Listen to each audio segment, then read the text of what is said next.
Bonsoir et bienvenue sur La Famille en question. Comment vivre au cœur des banlieues sensibles? C'est le thème de cette émission, un an après les émeutes survenues dans les banlieues.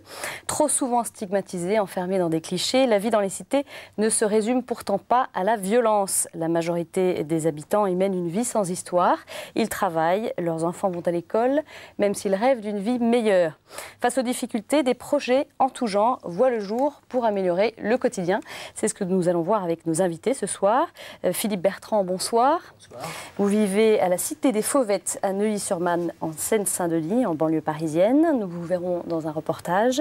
Face à vous, Pierre Tritz, vous êtes prêtre, fils de la Charité. Vous avez vécu 9 ans dans les quartiers nord de Bourges et raconté votre parcours dans un livre publié avec Véronique Legoaziou, prêtre en banlieue, rencontre improbable entre un religieux et une sociologue, paru aux éditions de l'Atelier.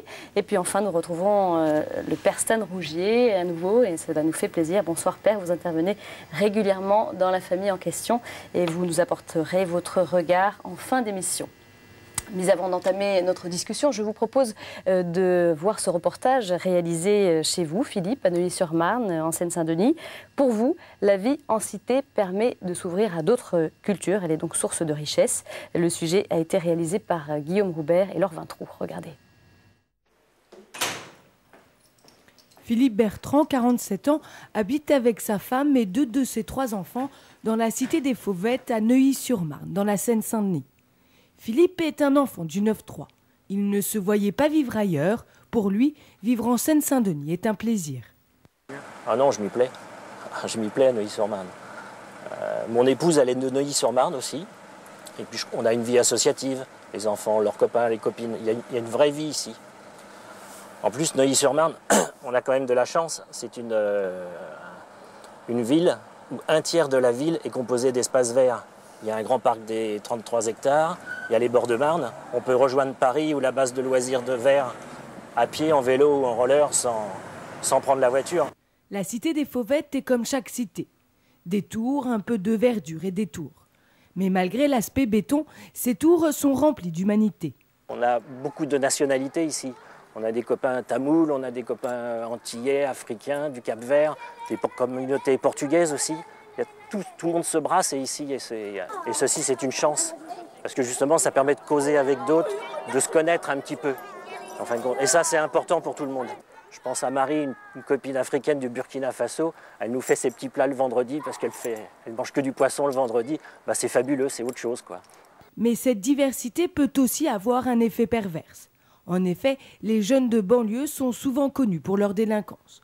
Jean-Baptiste, le fils de Philippe, a 19 ans et il aurait pu suivre la même voie que ses amis. À un moment, je faisais ça, je vendais des t-shirts, des trucs comme ça, des casquettes.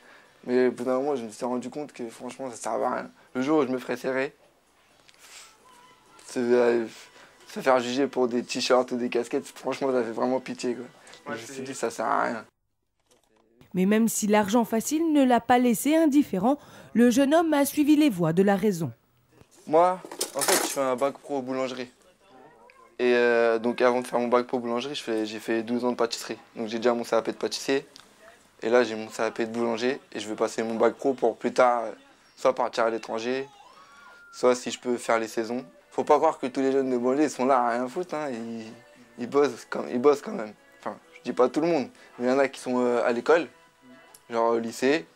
Il y en a d'autres qui font de l'apprentissage. Tout ce qui est électronique, plomberie, maçonnerie. Et d'autres qui restent à l'école et d'autres qui galèrent, quoi, qui glandent, qui font rien. Ils attendent le jour où ils arriveront à gagner de l'argent sans travailler. Je pense que c'est impossible, mais bon, ils verront bien, quoi. On a beau leur dire, mais ils verront. Moi, je dis la seule solution, c'est l'apprentissage. Même si on n'a pas envie de bosser, on va à l'école et on bosse à côté.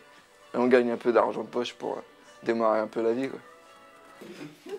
Même si son fils a failli tomber dans la délinquance, qu'il interdit sa fille de sortir le soir et que lui-même ne sort pas à n'importe quelle heure, Philippe est heureux aux Fauvettes et ne partira en aucun cas de la cité.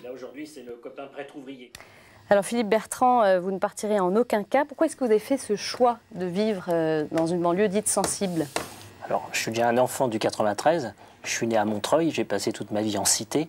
Et je dirais que c'est un environnement que je connais depuis que je suis tout petit, quoi. Je me souviens, quand j'étais à Montreuil, j'entendais les voitures qui tournaient sur la place des Morillons, et c'est quelque chose qui me nouait le ventre, quoi. Bon, alors, c'est pas pour ça qu'on veut partir plus loin. Et aller où? Je ne vais pas partir au fin fond du Cantal. Hein. Donc je crois qu'à Neuilly-sur-Marne, on a de la chance, parce que justement, comme je disais, il y a de l'espace, il y a de la vie, et il y a de la vraie vie. Ce n'est pas quelque chose d'artificiel qu'on est en banlieue. Hein. On rencontre comme, les gens de toutes les couleurs, notre marché, il est coloré.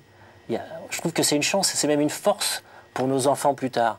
Car en fin de compte, si on élève nos enfants dans une belle cloche de verre, ils ne connaîtront rien, quoi. Et le jour où ils auront un problème quelque part avec des gens différents, ça sera la panique. Nous, on vit au quotidien avec, et je dis on vit au quotidien gentiment avec. Et je crois que ça s'aide à s'apprivoiser tous ensemble et puis à construire des choses, quoi.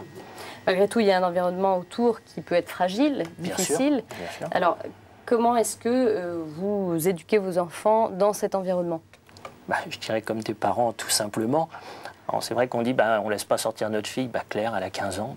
Oui, elle ne va pas sortir jusqu'à 23 h, des choses comme ça. Il y a des règles du jeu, comme partout, j'espère, du minimum.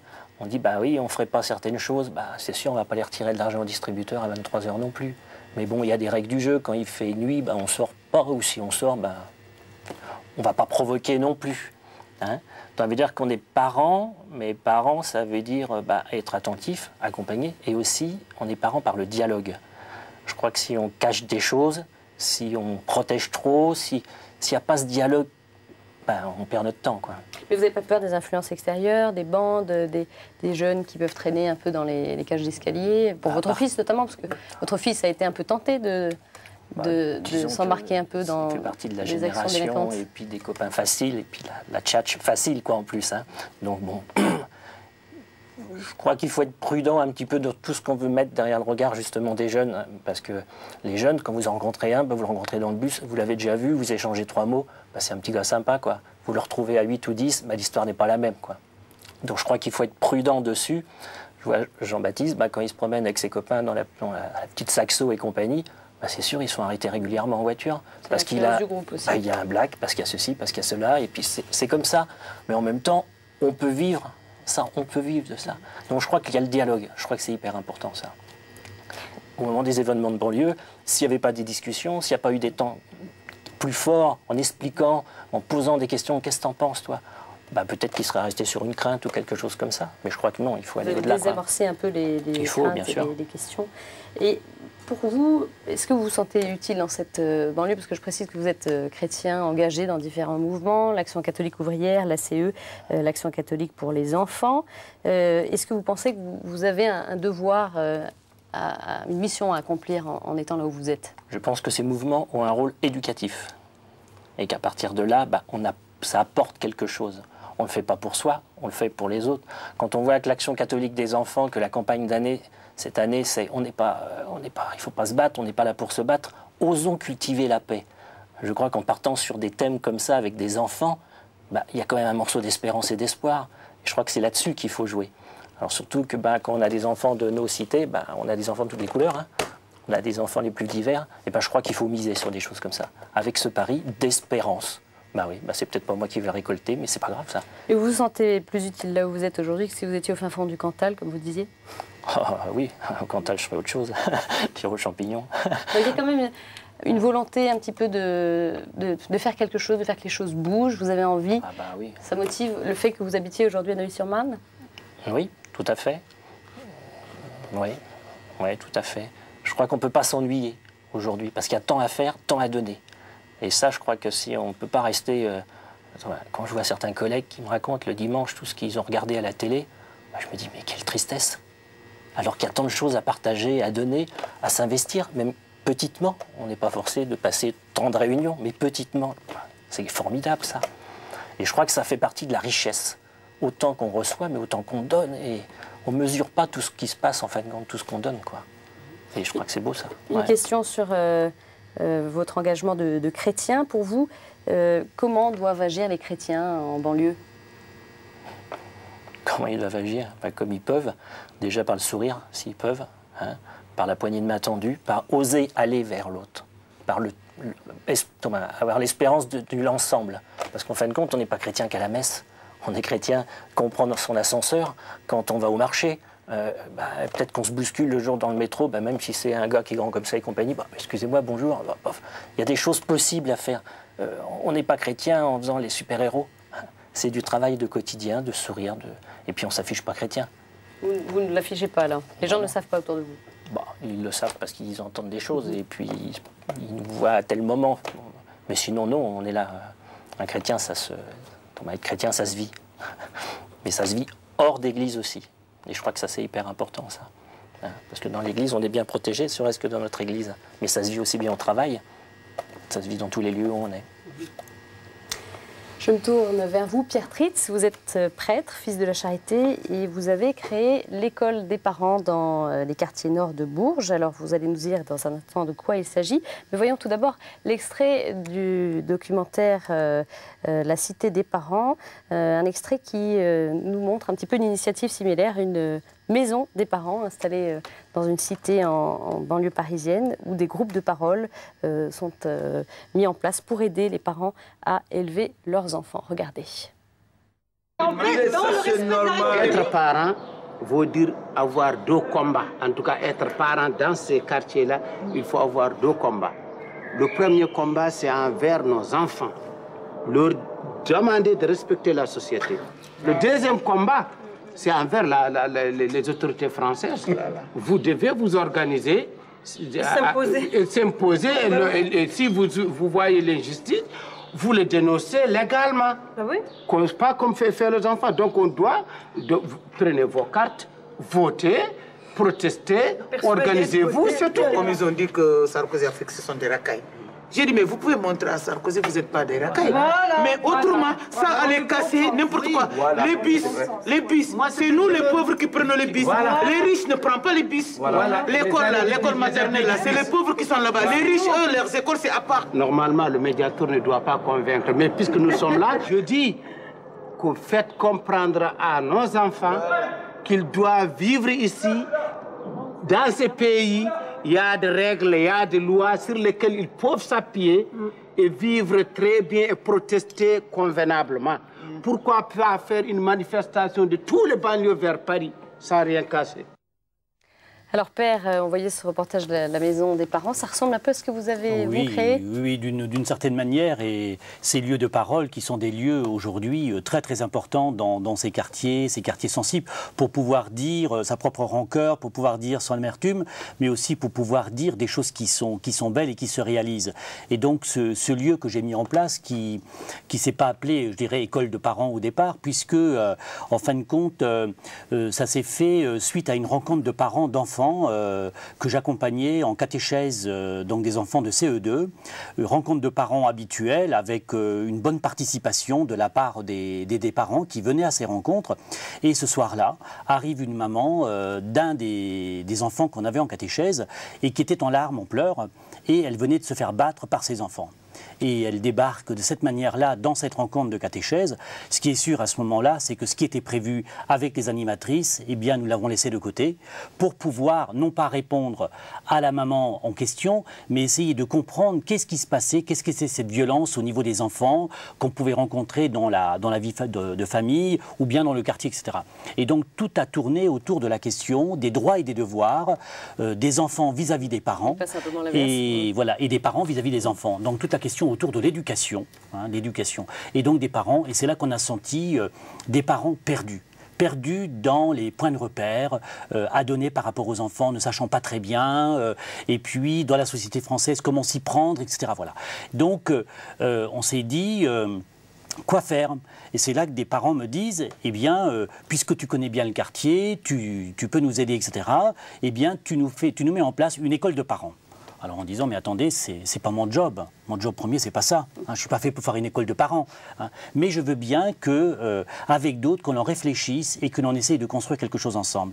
Et donc, faisant appel à une psychologue qui était sur le quartier, à une assistante sociale qui travaillait sur le quartier aussi, et puis donc à des mamans de ce groupe, en fin de compte, pour essayer de réfléchir. Et c'est comme ça qu'au fur et à mesure, s'est mis en place un lieu de parole, un espace espace de parole. Donc il a fallu en parler aussi bien sûr au conseil pastoral paroissial, ne pas faire quelque chose à part, mais que ça rentre vraiment dans un projet de la communauté chrétienne pastorale. Et de prouver que l'Église peut être créatrice de liens sociaux. Et ça prend aussi un peu le pas, parfois sur des initiatives publiques qui ne sont pas mises en place. Oui, alors là, ça n'existait pas. Voilà, ça n'existait pas. Donc, ce qui était convenu aussi lorsque le lieu a été mis en place, décoré entre autres par des artistes locaux, des artistes du coin, et sur, en fin de compte, la manière dont les parents voulaient la décoration. Et il y avait tout un symbole dans cette décoration qui était très importante aussi. Et donc, de pouvoir se retrouver ensuite dans ce lieu, un lieu de parole, avec des permanences de la psychologue à ce moment-là, et puis aussi des groupes de parole avec des personnes qui étaient spécialisées sur des questions, un psy, une assistante sociale, une éducatrice, voilà.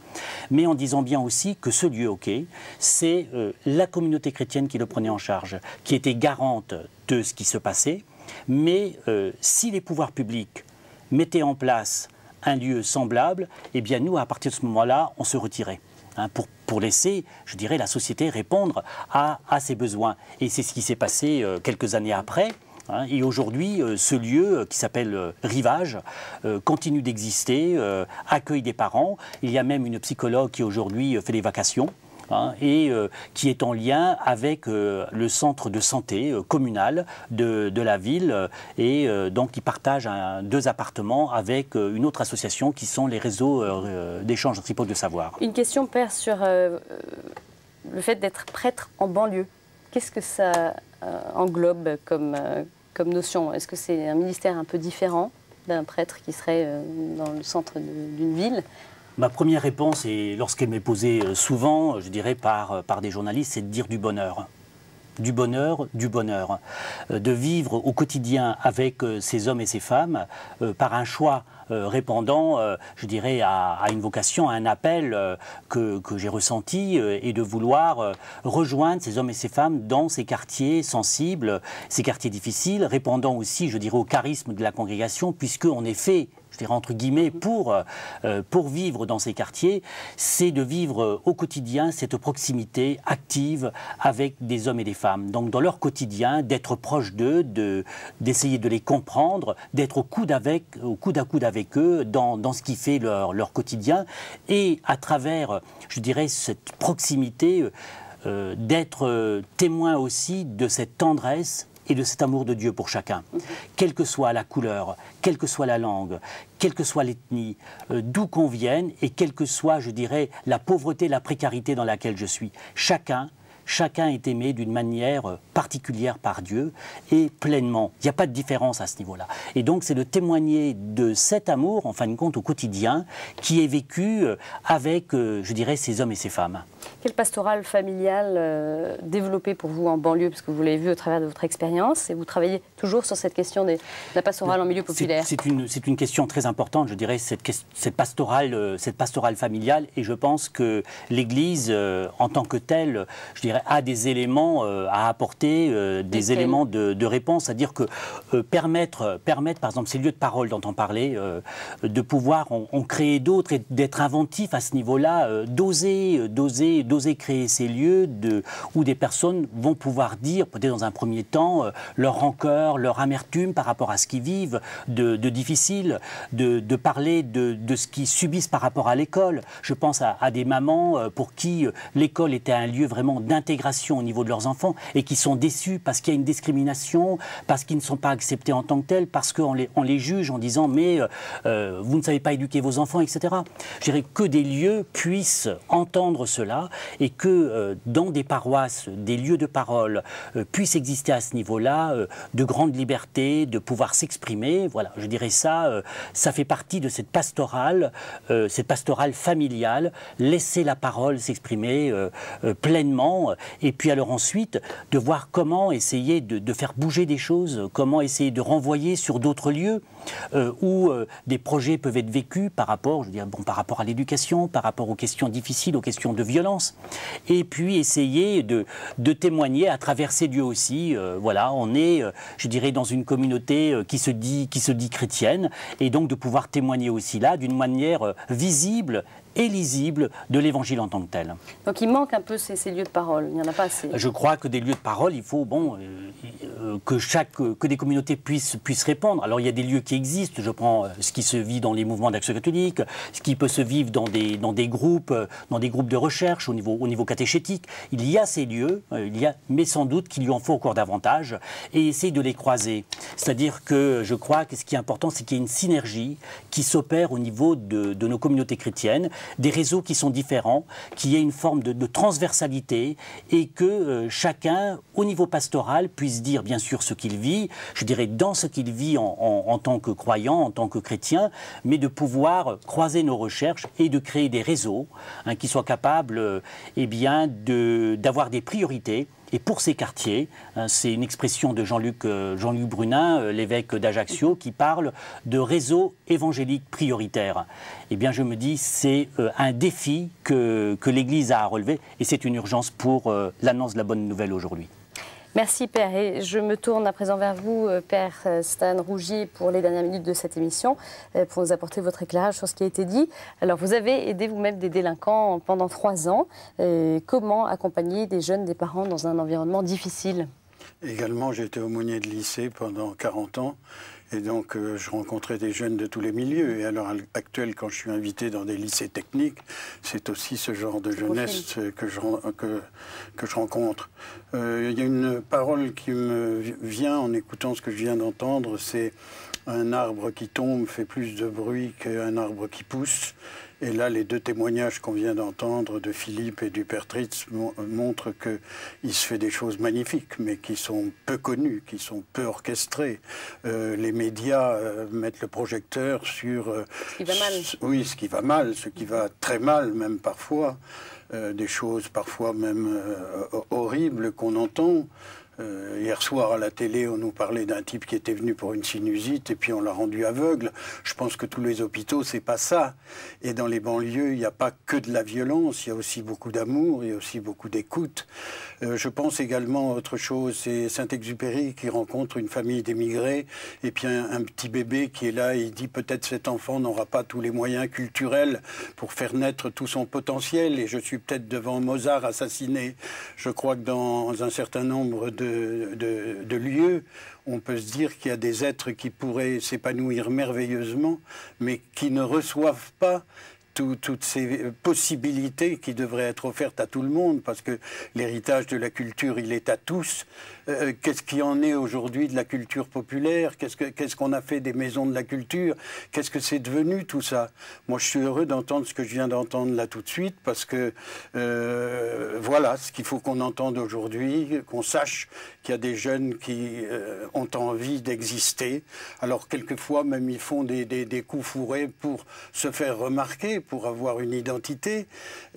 Ils ont besoin de respect, ils ont besoin d'écoute, ils ont besoin d'exister dans le cœur des autres.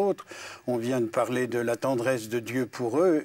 Cette tendresse, il faut qu'elle passe par les parents, par les éducateurs, par les profs, etc. Moi, j'ai connu plus de 70 jeunes qui se sont donné la mort. C'était pas par hasard, ces suicides. Ces jeunes avaient manqué d'amour. Quelquefois, ils laissaient un message. Comment pouvez-vous vivre dans un monde où l'amour est tellement raréfié?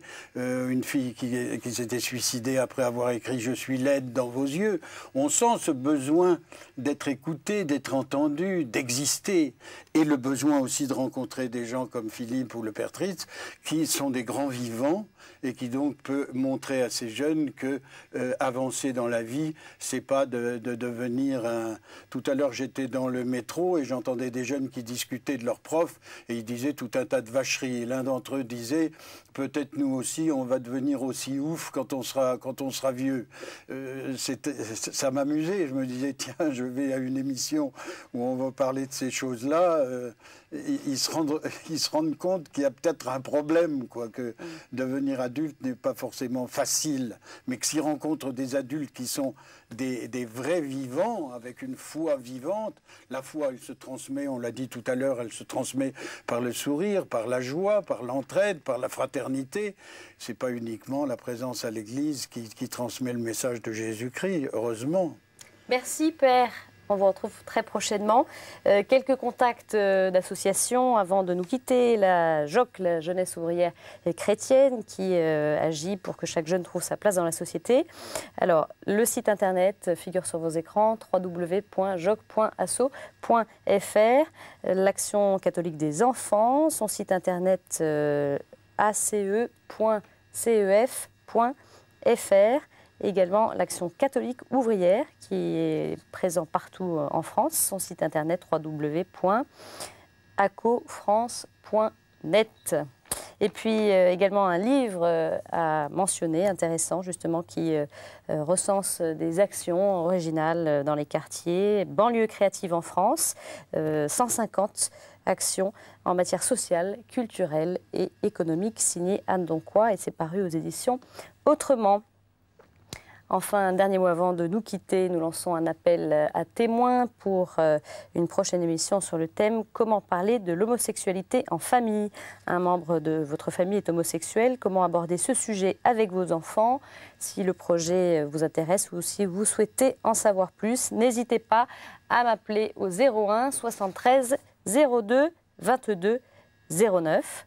Voilà, merci à tous les trois d'être venus sur ce plateau. J'ajoute que KTO consacre toute sa programmation sur les banlieues du 20 au 27 octobre. Donc, vous verrez cette émission le 25 octobre. Merci à tous et on se retrouve la semaine prochaine pour un nouveau rendez-vous de la famille en question.